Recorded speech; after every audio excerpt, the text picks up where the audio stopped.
За сайн байна. За энэ Apple програм дээр ажил хэрхэн нэмэх талаар урьдчилан өгье. За энэ Apple програм ингээд хоёр хэсэг байгаа. Ингээд шууд нэвтэрч ороод ажил хэрэг гэсэн зэс рүү энэ дээр зүүн гарт дээр байгаа хүний нууц энэ дараагийн ажил хэрэг гэсэн энэ дээр ингээд дарнаа. За тэгэхээр ийм хоёр хэсэг гарч ирнэ. Дээд хэсэг бол ерөнхийдөө ажлын 7 хоногийн төлөвлөгөө гүйцэтгэл ингэж гарч ирдэг гэсэн үг дээдэлтэй. Одоо жишээ нь 11 сарын 17-наас 23-ны тий. Ингээд 7 хоног гэсэн. За энэ доод хэсэг дээр бол доод талын хэсэг дээр бол өдөр тутмын ажил тий. Өдөр тутмын гэж одоо 7 хоног хийх ажиллаа ингээд задлалчлаад хоногуд даваагаад өдрөөр нь тавьж болно гэсэн. За одоо бол би ерөнхийдөө 7 хоногийн ажил хэрхэн нэмэх талаар зааж өгье. За энэ дээр бол дээд хэсэг дээр бол ингээд байж байгаа. Одоо энэ дархийн шугамын ажил дулаалах гэсний доор одоо оруулъя тий. Дараагийн ажлыг ингээд оруулъя гэж үзье. За тэхийн тулд би энэ хоосон зайн дээр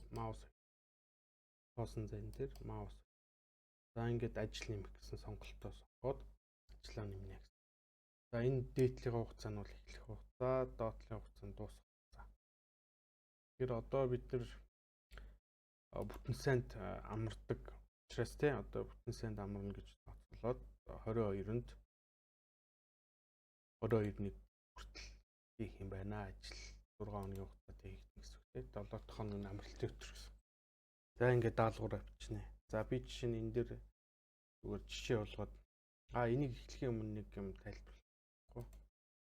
За ингээд энэ дээр маус хоёроо дарахаас өмнө энэ урдлын баг нь байгаа. Apple ажил хэрэг гэсэн энэ үгний доошоо ингээд баг нь байгаа. Энэ баган дээр төслүүд ингээд детальчлан тавьсан байгаа. Одоо нэг одоо дээрх яармаг те жишээ нь гэрийн вилла үйлдвэрч юм ингээд хуваарлцсан байгаа. За энэ дээр нь бол энэ ажил оруулсан ажлууд бол ингэж харагдана. Одоо жишээ нь өөрөө чинь гүйцэтгэх ажил бол гүйцэтгэх дээр ингээд дарахад одоо бүх гүйцэтгэх ажлууд ч харагдана гэсэн үг даалгавар өгсөн байрс тий.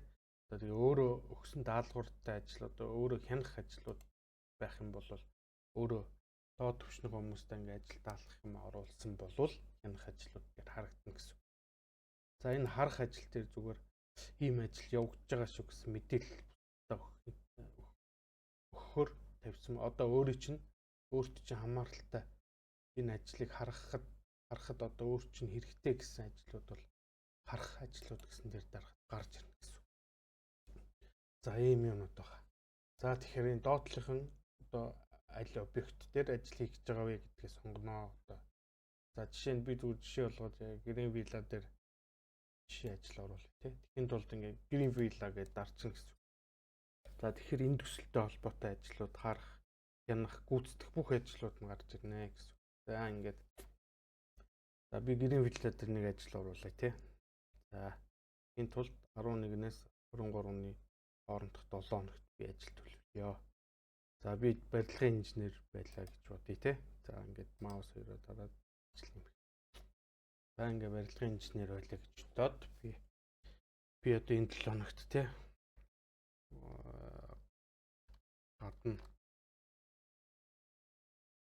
гадна цэвэрлэгээ тогтчлтын ажил хийх гээд оруулчтэй. Энэ дээр бол гээд оруулчнаа гэсэн. Тэгээд тайлбарын хувьд орно тайлбараа бичнэ. За тэгээд би одоо энэ дээр одоо ерөнхий инженерд одоо инженер учраас би барилгын инженер учраас ерөнхий инженерийг одоо сонгочихно гэсэн үг тий. Жишээ нь ингээд Уганбаяр тий 90 Уганбаяр ерөнхий инженер гэдэг ингээд сонгочихно гэсэн үг. Ингээд. За тэгээд би одоо инженер за яг зүгээр жишээ болж байгаа учраас тий. За ингээд баяр магна барилгын инженер гүйцэтгэнэ гэж сонгочихж байгаа. За тэгин гот миний оруулж байгаа ажлыг зөв бурууг ерөнхийдөө ингээд хянуулахын тулд одоо би админд тий харуулна гэсэн үг нэгдүгээр. Хоёрдугаар дахиад одоо холбоотой хилцтэй. Одоо жишээ нь одоо машин механизмын алба ч юм уу эднийх ингээд бас харуул бас хэрэгтэй манай ийм ажил явж байгаа учраас энэ хийж байгаа ажил дээрээс ингээд ажиллаа төлөвлөх учраас гэдэг ингээд гих жишээний сонгол гэсэн үг. За би одоо зүгээр жишээ явж байгаа учраас би энэ хянах дээр өөрийгөө тавьчих. Өөрийгөө тавиад гүйцэтгэх дээр нь бас өөрийгөө тавьчих. За харах дээр нь бас тавьчих. Яг тэгэхээр би энэ жишээ болгоод буцаагаад яг бод төр хийж байгаа учраас энийг устгах ёстой. Худлаа зүгээр жишээ учраас. За ингээд түрүүний ярьснаар оруулна ингээд хадгална гэсэн үг тийм. За би ингээд хадгалчлаа. Ингээд ажил орцоо. За би энэ ажил дээр одоо ингээд одоо ажлаа хийгээд явж эхэллээ тий. Одоо энэ оруулсан ажил маань ингээд байж байна. Тэгээд одоо ажил маань яваад эхлэнгүүт тэмдэглэгээ явцын тэмдэглэгээ одоо тайлангаа өдөр тутмын бичээж явна гэсэн. За яаж хийчих вэ гэхээр оруулсан ажил дээрээ дарна. За дараад орохоор ийм хуудас нэгдэн. Энэ дээр болохоор үндсэн мэдээлэл. За энэ дээр ямар ажил хийх юм, хин хариуцж байгаа, хин гүйцэтгэх хин те, хин харах юм гэх жишээний ажлууд ингээд дэлгэрэнгүйгээр гарч ирнэ гэсэн. За доотлол бол ингээд ажилд алгаж байгаа бол нэмэлт ажлаа даалгавраа өгжүүлнэ. За одоо ингээд би гүйцэтгэж байгаа учраас ажлынхаа явцын тэмдэглэлийг одоо хөтлөнө. За ингээд энэ дээр ингээд сонгочихно. За ингэнгүүт хуудасны баруун дээд буланд энэ бичлэлт нэмэх гэдэг хэсэг коноп байна те. Ингээд энэ дээр дараад орно гэсэн. Ер нь бол энэ програм дээр ямар нэгэн энэ файл авсрахах, явцын мэдээлэл, бусад мэдээлэл нэмэхэд энэ дээр нэмэх тэмдэг юм уу эсвэл бичлэлт нэмэх те эсвэл зураг оруулах гэх жишээний конопнууд болцоо энэ баруун дээд буланд гарч ирдэг гэсэн үг шүү. За би бичлэг нэмэх гэдгийг оруулъя те. За дээр нь дарлаа. За би жишээ нь ингээл явна одоо би нэгд өдөр те нэгдэх өдөр материалаа татлаа те. Татлаа ч юм уу те. Материалаа татсан оруулах те. За ингээд явж итэл хоёр дахь өдөр нь болно те. Тэгэл би хоёр дахь дээр одоо юу оруулах вэ гэхээр за ингээд гадна тогтчлт цэвэрлэгээний ажил, гадна тогтчлтын ажил болоо ингээд эхэлж байна те. Гадна тогтчлтын ажил 5 хүний те. 5 хүний бүрэлдэхүүнтэй ч юм уу те. Тэ явж байна те. Ингээд гих жишээний оруулна гэсэн. За ингээд 5 6 хоногийнхаа ажил ингээд оруулцсныхаа дараа одоо энэ манд болно гэсэн. За одоо яг жишээ нь энэ гадна тогтчлтын 5 хүнтэй нэг бүрэлдэхүүнтэй явж байна те. Ингээд энийг засъя гэх юм бол энэ ард нь бас энэ баруун гартлын хойно гэсэн. Засах гэдэг байна. Устгаж болно те. За ийм байна. За ингээд явцын тэмдэглэлийг бол ингэж хөтлөнө. За доор нь бол хавсралт файлууд гэж.